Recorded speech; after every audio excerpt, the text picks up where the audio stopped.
Kiamungu. Shida maneno na waisha au shida nini? Mbona mimi nimeongea maneno tu hapa ambayo yalikuwa yanatiririka, shida nini labda? Hebu niambieni mimi shida nini? Nijue na wasaidiaje. Subiri, mwache kwanza. Shida nini? Shida ni ipo hivi. Sisi tumezoea sana kushuti zile scenes za nyumbani. Unaona? Kwenye uhalisia wetu tumekulia. Maneno ya sasa hivi ni rahisi sana. Tuna mengine tuna nani, lakini ya zamani ndio maana tukao tupate nini? Ndio maana mimi nimewapa maneno. Ndio maana tunasema tu tunafanya rehearsal. Hatujakataa rehearsal. Na ndio maana mimi nawasaidia ili kuwapa maneno ili mnyoshe. Mbona kitu simple? Mimi si nimetoka kuongea maneno hapa. Tunaomba tusamee, tunaomba turudie tena.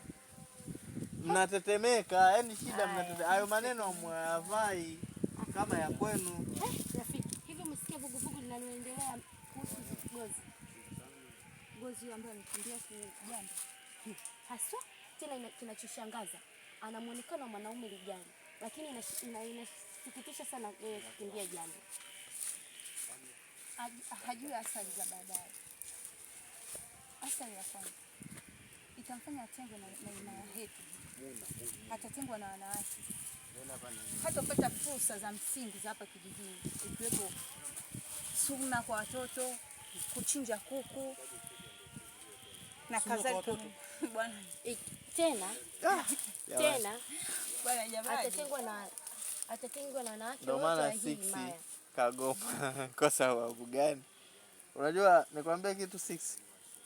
Yaani nahisi wewe una hasira kama mimi, lakini kwa sababu mimi ni mwalimu, profession yangu ni mwalimu wa sanaa. Nishapita huko ni mwalimu. Ushapita.